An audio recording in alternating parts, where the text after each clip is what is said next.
The topic of this video is the line widths of a spectrum. So one of the questions that many of you might have at this point when thinking about spectroscopy is why sometimes when you take a UV spectrum, like you have done in the lab, and plot absorbance versus wavelength, you get that the spectral lines are actually broad as opposed to very narrow.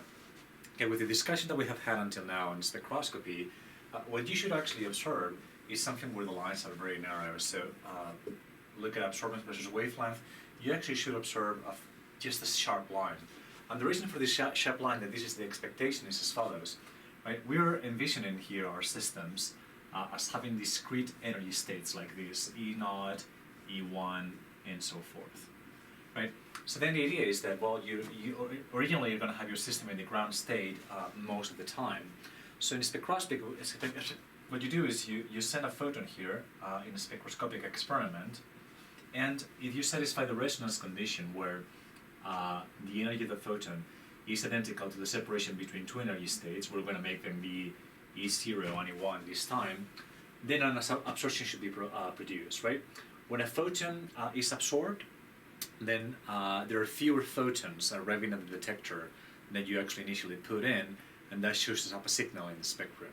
Now, with this scheme here, it's obvious that unless you have exactly the energy difference that is resonant with these two states in your photon, then no absorption should be produced, right? So this should be a sharp line such that, suppose that if the resonant condition is satisfied for photons at 632 nanometers, then at 633 nanometers, which is a little bit less energy, you might be up here, no absorption should be produced. At 631 nanometers, a little bit more energy, no absorption should be produced, and only you should observe a line at exactly 632 nanometers. Right, so when you go to the spectrum, no absorption at 633 or 631, only one absorption at 632, and yet you never observe these sharp lines. In the case of UVVs, you'll obtain something like these really broad peaks. Okay, so the question is, why do you get line broadening in your spectra? Well, it turns out that actually depends on what type of spectrum you're looking at. For example, UVVs provides generally broad lines, but when you actually look at NMR, in NMR we're going to have something different in this axis. We're going to have here something that's called the chemical shift, but that is irrelevant. You're actually going to have lines that are very, very sharp. And in infrared spectroscopy, it's going to be something intermediate. Okay, so the question is why do you have these changes, especially why in UVVs you actually have really broad lines? Well, there's three factors that intervene in the broadening of a spectral line. The first one is what we call the natural line width. The second one is what we call collisional broadening. And the third one is what we call the Doppler Effect. Okay, so let's start with the natural line width. The natural line width is something that affects every single system, and it cannot be avoided because it emerges directly from the Heisenberg uncertainty principle. Okay, so this is the version of the Heisenberg uncertainty principle that we have studied in quantum mechanics. And it turns out that this actually comes in a different flavor that we're going to analyze here. Okay, so we're actually going to do here a dimensional analysis in which we're simply going to take this and look at the units, right? So that's an uncertainty in the distance multiplied by momentum, which is mass times velocity. Great. For convenience, what I'm going to do now is multiply and divide by time. Okay, so if I multiply by time and I divide by time, then nothing happens, nothing has changed. This still has to be larger or equal than h over 4 pi. Right? Notice that right here we have what we call the acceleration. Right? So you come back and write that as mass times acceleration times time, larger or equal than h over 4 pi. Okay, but mass times acceleration is equal to force. Okay, so that is equal to force. And then you have that force times distance is equal to energy. So you can see how you actually come here to something that is energy times time, larger or equal than h over 4 pi. Okay? Now using kind of the same uncertainty principle here, we can say that you can envision this as an uncertainty in the energy and an uncertainty in the time, has to be equal, the product of those have to be equal to this factor. Okay, so ultimately, how does this affect our spectra?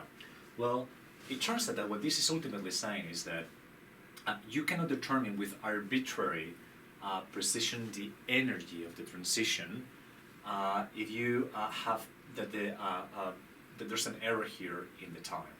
Okay, this time is what we call the lifetime of the excited state.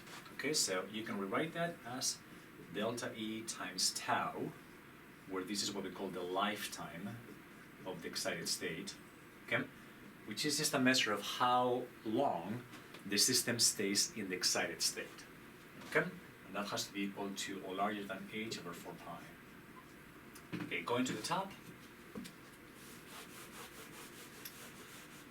you can see that we're interested here in a spectrum, right, where we generally plot here wavelength or frequency or wave number. We're actually going to do it in terms of frequency here, which is one that is easier to see how it follows from that expression.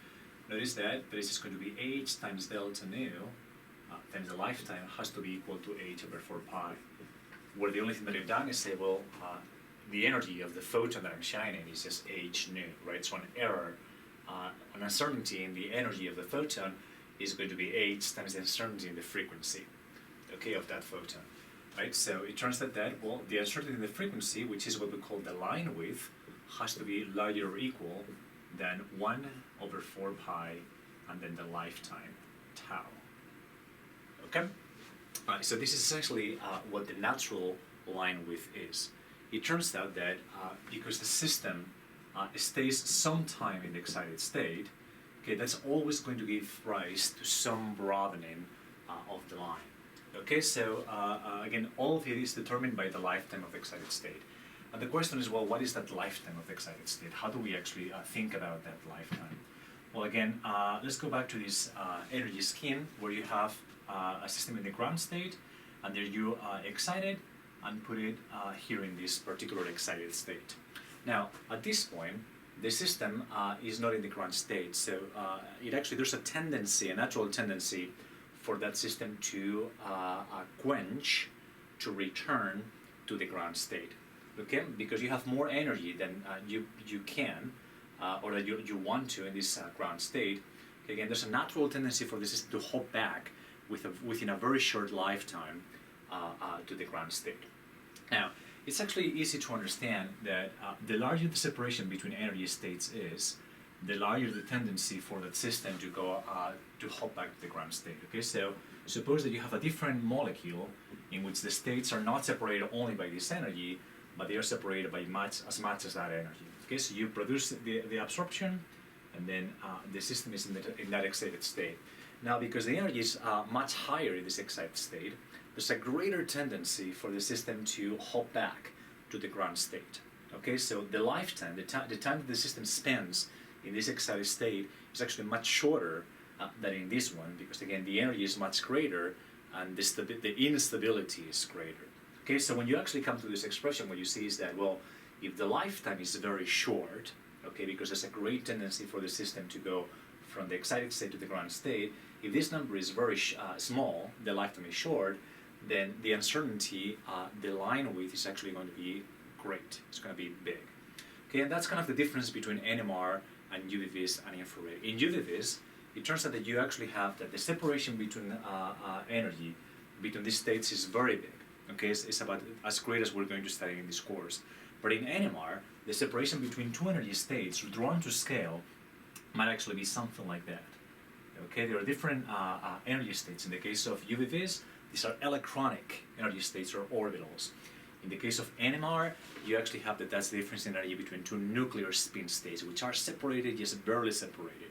What that means is that in NMR, when you excite the system from the ground state to the excited state, the excited state is just barely more unstable than the ground state. So there's not a great tendency for the system to hop back from the excited state to the ground state, and that means that the lifetime is very large. But if the lifetime is very large, if that number is great, then that means that the lines are going to be narrow. Okay, again, conversely, in UV-Vis you have a huge difference, energy gap between the states. That means that the system survives very low in the excited state and hops back really fast. Okay, that means that this number is very small, and then the line width is much broader. Okay, so that's kind of the origin of the breadth of the peaks in the UV-Vis. To give some time scales for these excited states, they can vary quite a bit, but a typical lifetime for an electronic excited state, like the ones that we have in UV-Vis, is about 10 to the minus 9 seconds, so 1 nanosecond or on the order of nanoseconds. In the case of NMR, that nuclear spin state can survive for up to a millisecond.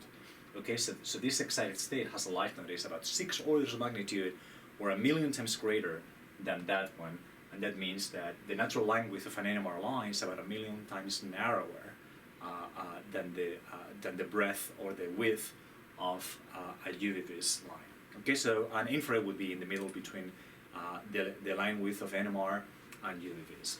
Okay, so that is kind of the first source for line width, is the natural line width, and there's nothing that you can do about that.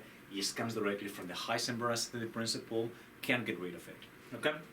However, there are other contributors to the line width that have to do with experiment, and that we're going to start to study just now. Okay, so the other one is actually going to be the second one that we're going to study is called collisional broadening. Collisional broadening. Okay, so we return to this energy state right here, and we draw them like E1, E2, and E0. Okay, and again, what we're trying to do here is promote an excitation with a photon. Okay, and we've said that, well, according to the new uncertainty principle that we have sketched right here, delta E times tau, the lifetime has to be greater or equal than h over 4 pi. Okay, so another way to actually understand this is that, well, when you have a photon coming in, right, the resonance condition that we actually have is that the energy of the photon has to be identical to E1 minus E0, okay? But it turns out that because you actually have an uncertainty right here, okay, then the energies, the separation of energy between E1 and E0, this delta E, is actually not well defined. There's some error that you cannot get rid of. So maybe a way to actually do this is that these lines actually are not at truly well-defined energies, but there's an error associated with them, and maybe what you actually should be looking at is a picture that is like this, right? So you do have that this photon can produce excitation, then that one can also produce excitation, right? So there's a range of photons that can place in that excited state. Again, that is what gives rise to the line width. Again, now we're going to study what the collisional broadening is. So suppose that you put the system in the excited state, so it's right there. Again, there's a natural tendency for the system to hop back to the ground state. Okay, and that's what we call the lifetime. But it turns out that you can actually accelerate the return from the excited state to the ground state with collisions with the medium. For example, I want you to look at the textbook figure 14.7. There you have two spectra, one of them for benzene in the gas phase and for benzene in solution. And what actually happens is that when you have the spectrum of benzene in the gas phase, it actually looks like this. You have peaks which are somewhat narrow, but when you actually do this in solution, what you will find is that those bands are actually much broader. You have the same number of peaks, but the lines are much broader. So why is it that in solution, which is the spectrum, you actually have much broader lines than when you actually do this in the gas phase? That is actually the effect of the solvent. So when you excite benzene and put it in the excited state, if there are solvent molecules around, the collisions of the solvent molecules with the excited benzene are going to cause a deactivation of this excited state, right? So you can reduce the natural lifetime of the excited state by colliding with neighboring molecules. Okay, so usually we do all of our UV-Vis spectroscopy in solution, so we actually have this collisional broadening already present. A way to get rid of it is to actually take the spectrum in the gas phase. Right? If you put benzene, a molecule in the gas phase, there's not going to be any neighbors, and then you actually are not going to have a reduced lifetime due to the collisions with the solvent molecules. Instead, you will have just the natural lifetime, which will be something narrower than when you have the solvent, right? So a solution to this collisional broadening would be to take the spectra in the gas phase. But of course, for the life sciences, that is usually very hard to do. If you're looking at a protein, it is very difficult to actually vaporize a protein molecule put it into the gas phase, and then do the UV spectrum. It's much more convenient to do it in the solution, and that means that we're always going to be battling with this collisional broadening in the life sciences. Again, collisional broadening, what happens is that you're making this lifetime artificially shorter than it should be through collisions with neighboring molecules of the solvent. Okay, so that is the second explanation for line width, and there's a third contribution that we're going to study that is called the Doppler effect. Okay, so let's see what the Doppler effect is. Well, the Doppler effect is a well-known effect in physics and has to do with the velocity of the molecules that you're trying to measure with respect to the detector. In the book, you have a link to a 10-second video on YouTube where you can actually see what the Doppler effect is. This is a well-known fact. Imagine a car traveling towards you, and the car is honking, right? It's honking the horn, right? So while the car is actually traveling towards you, the pitch of that horn is actually higher than once the car passes you and moves away from you, right? So the pitch goes from high to low as it passes away from you. And again, you can see that very nicely in that video that you have, right? So what that means is that the frequency of a wave emitted by a system is actually affected by the direction of travel, right? So it matters if you're traveling towards the detector or away from the detector. Okay, so the question for the Doppler broadening is actually very simple. It turns out that the frequency that you measure, okay, that's the frequency that arrives at the detector, depends on something that we call the nominal frequency, which is the frequency that is emitted by the sample, the molecule, multiplied by a factor which is plus minus the velocity of that molecule over the speed of light, and this is plus minus. Okay, so notice that this plus or minus, this tells you whether the molecule is traveling towards the detector or away from the detector. Okay, so again, if it's traveling towards the detector, the pitch is high. That means the frequency is a little higher, so you will be in the plus case. But if the molecule is moving away from the detector, then the pitch is lower, which means that the frequency drops a little bit. Okay, so that's kind of how you get a broadening here. That's the contribution due to the Doppler profile. The question is, well, can we actually get rid of the Doppler broadening? The answer is yes. Notice that this depends on the velocity of the molecules, right? So if your molecules are moving fast, then the Doppler broadening is going to be great, if or big. If the molecules are moving very slowly, then this term will be very small, and that means that you actually don't have any very little broadening, right? So how do we control the velocities of molecules? We can do that with temperature, right? If the temperature is very high, then the average velocity of the molecules will be high. If the temperature is low, then you can actually have that velocity is much smaller. We can actually, by looking at the gas phase calculations that we did at the beginning of last semester, we actually know what the root mean square velocity of a particular molecule in the gas phase is, and this happened to be 3RT over the molar mass of that molecule. Okay, notice that if you have a high temperature, then the velocity is going to be high.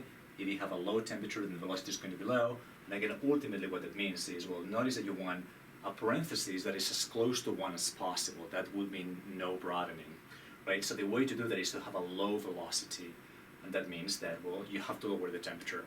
So a way to get rid of Doppler broadening would be to actually take the spectrum at low temperatures. Okay, so that's a way to do this. Again, so far we actually have included in our discussion natural line width can be remedied. That's something, the way that nature behaves. Then you have collisional broadening, which you can remedy it by taking a spectrum in the gas phase.